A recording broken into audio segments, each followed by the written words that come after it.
नमस्कार दर्शकों, मैं केतन शर्मा और मैं आप सभी का अपने पॉडकास्ट में स्वागत करता हूं। आज हमारे पॉडकास्ट में एक ऐसे व्यक्ति आए हुए हैं जो 7 बार से विधायक, 11 साल मंत्री बिहार सरकार में, 2.5 साल नेता प्रतिपक्ष और अभी करंट में वर्तमान में विधानसभा के स्पीकर हैं। नमस्कार सर, मैं आपका अपने पॉडकास्ट में हार्दिक स्वागत करता हूं। धन्यवाद केतन जी। आज इस कार्यक्रम के माध्यम से मैं आपके सभी दर्शकों को बहुत बहुत धन्यवाद देता हूं। और जिन पदों पर मैंने काम किया है वो केवल मेरा स्वयं का उसमें कुछ नहीं है, बल्कि सच पूछे तो मेरे क्षेत्र के लोगों ने जो मुझे स्नेह दिया है, प्यार दिया है, उसका परिणाम है कि आज मैं इन पदों पर काम करते हुए सफलता हासिल की। तो सर, मैं सबसे पहले आपकी इस उम्र में जो ये मोटिवेशन है, जो ये आप में हिम्मत है काम करने का, क्योंकि मैं आपको देखता हूँ आप दिन में 12-12, 13-13 प्रोग्राम डेली करते हो, तो ये इसकी मोटिवेशन और इतनी हिम्मत, इतनी ताकत आप में कहाँ से आती है? देखिए, काम करने का मोटिवेशन तो काम करने वाले पर निर्भर करता है। और सच पूछिए तो मेरी ताकत मेरी जनता है, इसका स्नेह प्यार लगातार मुझे मिलता रहता है। मैं तो नियमित जीवन जीने का आदी रहा हूँ। सुबह 5:30 बजे उठता हूँ, मॉर्निंग वॉक करता हूँ, कुछ व्यायाम करता हूँ, अखबार पढ़ता हूँ, उसके बाद तैयार व्यार होकर मैं सुबह में 9:30 बजे नीचे उतर जाता हूँ। और एक मेरा शुरू से स्वभाव रहा है कि 1 घंटा में विदाउट अपॉइंटमेंट लोगों से मिलता हूँ, क्योंकि मैं बिहार बीजेपी का प्रदेश का अध्यक्ष रहा हूँ। तो राज्य भर के लोग आते हैं, कार्यकर्ता आते हैं मिलने के लिए। मैं उनसे मिलता हूँ, उनसे मुझे फीडबैक मिलता है। उस फीडबैक के आधार पर आगे की रणनीति बनाने में मुझे सुविधा होती है। और इन लोगों का जो प्यार स्नेह है वो मुझे अंदर से ताकत देता है, और उसी का परिणाम है कि मैं सब काम कर पाता हूँ। बिहार की जनता का परिवार है, ये है आपकी मोटिवेशन, आप ये कहना चाहते हैं? स्वाभाविक है। दूसरी पार्टी की प्रतिबद्धता है, पार्टी की जो विचारधारा हमारी है वो भी तो राष्ट्र प्रथम का है। जी सर। व्यक्ति अंत में, सबका साथ उसके सबका लिए विकास। सबको साथ लेके चलना है। जी। ये जो है वो ताकत अंदर से, और इसलिए मैं कर पाता हूँ काम। सर, अगर आपके पटना साहिब क्षेत्र की बात करें, उसके विकास की बात करें, तो उसमें एक परियोजना काफ़ी उभर कर आ रही है और जो अभी हाल ही में पूरी भी हुई है, जेपी गंगा पथ। तो इसके बारे में आपका क्या, आपकी सोच रही थी इसको बनाते समय, या कैसे आपके दिमाग में आइडिया आया कि हमें पटना साहिब की जनता के लिए ये करना चाहिए? देखिए, मेरा जो विधानसभा क्षेत्र है वो पटना शहर का पूर्वी भाग है, और वो पुराना शहर है, तो स्वाभाविक है कंजक्शन बहुत है। और उसके कारण से हमेशा एक ही समस्या आती थी। चुनाव जीतने के बाद लोग एक ही बात करते थे कि सड़कें चौड़ी करो, सड़कें चौड़ी करो। लेकिन पुराना शहर है, अगर हम अशोक राजपथ को चौड़ा करने का काम करते तो सैकड़ों मकान टूट जाते, तो शहर का स्वरूप ही समाप्त हो जाता। मेरे मन में एक चिंता जरूर थी कि साहब कौन सा उपाय किया जाए ताकि हम अपने क्षेत्र के लोगों को सहज सुगम मार्ग दे सकें। तो उसके लिए पहले एक बार पटना बख्तियारपुर 4 लेन का निर्माण कराया, जो हमारे विधानसभा के दक्षिणी छोर पर था। उसके बाद मैंने एक फ्लाईओवर बनाया चौक शिकारपुर में, लेकिन उससे भी समाधान हमारा हो नहीं पा रहा। तो हमने सोचा कि गंगा किनारे सड़क बनाई जाए। तो गंगा किनारे सड़क बनाने के लिए मैं पथ निर्माण विभाग का मंत्री था जब 2005 में बना, तब मैंने इस प्रोजेक्ट को प्रारंभ करने का तय किया। कई बाधाएं आई, चर्चा करेंगे। तो धीरे धीरे वो सड़क बनके अब तैयार हो गई, अनेक कठिनाइयों के बावजूद तैयार हो गई। और वो तैयार जब हो गई तो लोगों के लिए इतना सहज मार्ग मिल गया जिसके बारे में कोई कल्पना नहीं करता। सर, आज जब हम जेपी गंगा पथ पर चलते हैं या गाड़ी चलाते हैं, तो हमें ऐसा लगता है कि हम किसी बड़े शहर दिल्ली या बम्बई की सड़कों पे चल रहे हों।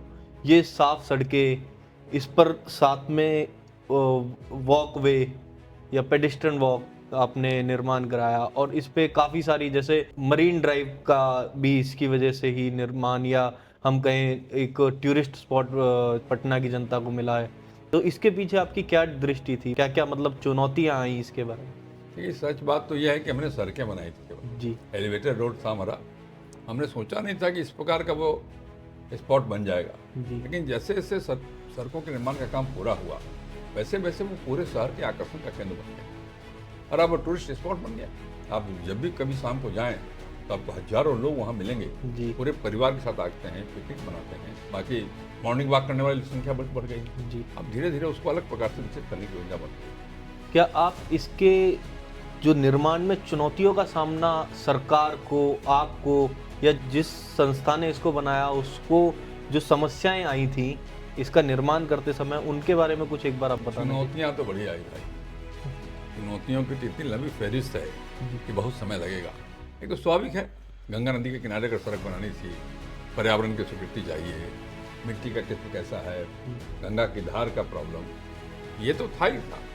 सबसे बड़ी बात थी कि कोई व्यक्ति, हमारा सरकारी अधिकारी, हमारा कोई तैयार ही नहीं हो पाता था कि बनेगा कि नहीं बनेगा। लेकिन जब मैंने माननीय मुख्यमंत्री नीतीश कुमार जी को बताया तो उन्होंने सहमति दी और फिर अथक प्रयास के बाद उसका एक प्रोजेक्ट बनाया हम लोगों ने। समस्या धन की भी आई तो हम लोगों ने उसको पब्लिक प्राइवेट पार्टनरशिप में टेंडर किया, लेकिन आपको जानकर आश्चर्य हुआ कि एक भी कॉन्ट्रैक्टर नहीं आया, टेंडर में नहीं रहा। और समस्या हो गई। तो फिर मैंने मुख्यमंत्री जी को फिर कहा, तो मुझे इस बात का बड़ा संतोष है कि माननीय मुख्यमंत्री जी ने सहर्ष इस बात की स्वीकृति दी और सभी धन उपलब्ध कराने का उन्होंने आश्वासन दिया। उसका ही परिणाम है ये सड़क बन पाया। तो सर, इस परियोजना में ये जेपी गंगा पथ जो पटना सिटी का या पटना महानगर का देखा जाए तो एक लाइफलाइन है, इसको बनाने में कुल खर्चा, कुल लागत कितनी आई?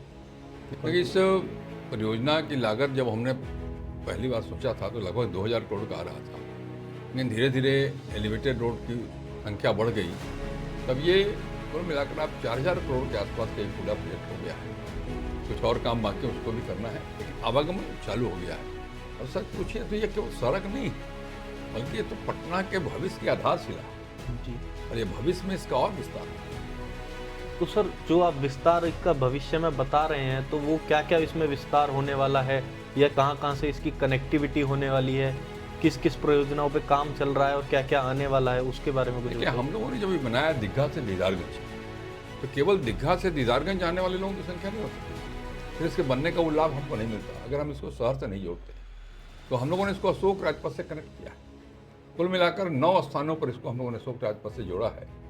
एक तो दीघा में ही है, दूसरा एलसीटी घाट पे है, तीसरा गांधी मैदान के पास है, चौथा पीएमसीएच के पास है, छठा कृष्णा घाट के पास है और उसके बाद गाय घाट के पास है, कंगन घाट है, पटना घाट और दीदारगंज। ये 9 स्थानों पर इसको हमने कनेक्ट किया है और इसके कारण से इस रोड पर आवागमन बढ़ा है। ये लोग, शहर के लोग इधर से आकर के कंजस्शन से बाहर होकर स्थान भी जा सकते हैं। और अब जो विचार बन रहा है, इस गंगा पथ को अब और विस्तार दिया जाए। इसकी उपयोगिता को देख करके राज्य सरकार ने तय किया है कि इसका पूरा व पश्चिम दोनों तरफ विस्तार होगा और यह बक्सर तक जाएगा धीरे धीरे। उसके लिए भी कोइलवर तक जाने के लिए प्रोजेक्ट सैंक्शन भी हो गया है, कैबिनेट ने स्वीकृति दे दी है और पूरब में मोकामा तक जाएगा। ये एक पैरेलल सड़क हो जाएगा, एक बड़ी उपलब्धि होगी बिहार के विकास के लिए। दूर दूर से लोग आने वाले लोग कम समय में और कम खर्च में आ सकते हैं। अभी जो मैंने रोड बनाया है दीघा से दीदारगंज, इसको मैंने टोल फ्री किया है जी। और एक और बात, खास बात ये किया है कि इसमें कमर्शियल व्हीकल नहीं चलेंगे, ये केवल आम आदमी के चलने के लिए बनाया है ताकि हम मंजिल तक पहुँच सकें। तो सर, ये एक तरह से देखा जाए तो ये पटना साहिब की जनता के लिए तोहफा हो गया, क्योंकि 3 विधानसभाओं में से टोटल 9 आपने इस पे से डाउन रैम्प बनाए और जिसमें 4 तो आपने पटना साहिब को ही दे दिए। देखिए, इसमें 9 स्थानों पर मैंने जोड़ा है। 4 विधानसभा पटना शहर के अंदर है, उसमें 3 विधानसभा क्षेत्रों में 5 जगह कनेक्टिविटी दी है जी। और पटना साहिब विधानसभा क्षेत्र में 4 स्थान पर कनेक्टिविटी दी है। और अब डाउन रैम्प भी बनाने की योजना हमने प्रारंभ की है। गाय घाट में डाउन रैम्प बनाने की स्वीकृति हो गई है, काम भी प्रारंभ हो गया है। आने वाले दिनों में हम कंगन घाट और पटना घाट को भी डाउन रैम्प हम बनाएंगे, उसकी भी प्रक्रिया प्रारंभ हो गई। सर, जैसे कि आपने कहा कि ये जो परियोजना है जेपी गंगा पथ, ये भविष्य की आधारशिला है। ये परियोजना कैसे अवसर प्राप्त देती है लोगों को, कैसे अर्थव्यवस्था को भी अपनी साइड लेती है, इफेक्ट करती है, उसके बारे में कुछ बताइए। ये जब मैंने कहा कि जब हमने इसको बनाया तो उसमें केवल सड़क की कल्पना थी, लेकिन जब ये पिकनिक स्पॉट बन गया लोगों के लिए, तभी 500 से अधिक दुकानें खुल गई जी। और अब तो हम परमानेंट दुकानें वहाँ बनाने वाले हैं सरकार की ओर से जी। जिसको हम लोगों को अलॉट करेंगे। अब उन स्थानों पर जो स्टॉल लगाने वाले लोग हैं उनकी रोजी रोटी का इंतजाम हो गया जी। इतना बड़ा प्रोजेक्ट बना है, स्वाभाविक रूप से मजदूर लगे, बाकी इंजीनियर लगे, बाकी सब लगे, सामग्री लगी। तो ये तो अब रोजगार का एक बड़ा माध्यम ही बन गया। बड़े लोग, बहुत सारे लोगों को रोजगार इससे मिल गया और इसके और विस्तार का योजना बना है और भी काम करने वाले हैं। आप देख रहे होंगे मिट्टी उट्टी बढ़ाने का काम किनारे हो रहा है, तो उसमें हम लोग जॉगिंग ट्रैक का इंतजाम करेंगे, लोगों के बैठने का व्यवस्था करेंगे। तो कुल मिलाकर ये केवल सड़क अब नहीं रह गया, ये रोजगार मुहैया करने का भी काम करेगा। ये प्रोजेक्ट सर शहरी और ग्रामीण क्षेत्रों से भी जुड़ने की आपने बात करी थी कि इसकी कनेक्टिविटी पूरे चारों तरफ से होगी, तो वो क्या क्या है? देखिए, मैंने 9 स्थानों का जिक्र काफी असर में किया, जी। उसमें एक पटना घाट का विजिट किया था। जी तो मैंने कहा कि मेरी कंस्टिट्यूंसी के दोनों, एक तरफ गंगा नदी है जी जिसमें ये सड़क जिसकी चर्चा की जेपी गंगा पथ कर रहे हैं आप, जी और दक्षिणी छोर पर हमारे यहाँ पटना बख्तियारपुर पोल है। जी तो इन दोनों को भी मैंने कनेक्ट किया है।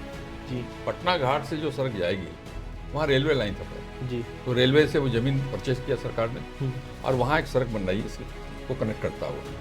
तो पटना घाट से वो सड़क जेपी गंगा पथ से कनेक्ट होता हुआ पटना साहिब स्टेशन होते हुए वो NH30 में मिलेगा, पटना बख्तियारपुर पोल में। जी तो उन दोनों को भी लिंक करने का काम इसके माध्यम से हम करने वाले हैं। तो और स्वाभाविक है, जब वो दीदारगंज में उतरेगा जी तो वहाँ से वो कई सड़कों को जोड़ लेगा, जी फोर लेन को भी जोड़ लेगा और एक नए ब्रिज को भी जोड़ेगा। वो ब्रिज बन रहा है कच्ची दरगाह से बिद्दुपुर, मैंने समझिए कि वो औरंगाबाद से दरभंगा तक जाने वाला है। जी सच पूछे तो वो बिहार का साउथ नॉर्थ कॉरिडोर बनने वाला है, उसको भी ये पथ लिंक करेगा। तो ये तो फिर पटना साहिब और पूरे पटना महानगर के लिए एक वरदान मैं कहूँगा इसे ये साबित केवल होगा। महानगर के लिए वरदान नहीं है। जी सच पूछिए तो ये जब पूरा प्रोजेक्ट पूरा हो जाएगा, जिसकी चर्चा मैंने की आपको, पूरा पश्चिम विस्तार होना है, ये गंगा नदी के 4 पुलों को कनेक्ट करेगा। जी तो अब उत्तर दक्षिण कहीं से भी कोई आना जाना चाहेगा जी तो उसके लिए भी ये बढ़िया मार्ग हो जाएगा। सर, आपने गंगा पथ को आपने कई बार बोला हुआ है कि ये सिर्फ एक सड़क नहीं है, ये एक स्मार्ट रोड है। तो स्मार्ट रोड की कल्पना कहाँ से आई, इसकी प्रेरणा कहाँ से मिली और इसमें ऐसा क्या स्मार्टनेस है जो ये बाकी सड़कों से इसे अलग बनाती है? देखिए, मैंने कहा कि शुरू में इस प्रकार की कल्पना नहीं थी, लेकिन जैसे जैसे हम आगे बढ़ते गए, काम प्रारंभ हुआ, चालू हो गया, तो इसको हम लोगों ने स्मार्ट रोड के रूप में चिन्हित करने का काम। अब CCTV कैमरा लगा रहे हैं, LED सोलर लाइट लगा रहे हैं, इमरजेंसी कॉल पॉइंट लगा रहे हैं, पब्लिक वाईफाई लगा रहे हैं, डिजिटल साइन बोर्ड लगा रहे हैं और चार्जिंग स्टेशन बनाने का भी काम सोचा है हम लोगों ने। तो इस प्रकार से ये सड़क बाकी सड़कों से थोड़ा अलग दिखेगा, ये मैंने तय किया। सर, एक आखिरी सवाल इस पॉडकास्ट का, इसके आगे के लक्ष्य NDA के, आपके, पटना साहिब के लोगों के लिए और क्या क्या आपने सोचा हुआ है, उसके बारे में कुछ थोड़ी जानकारी।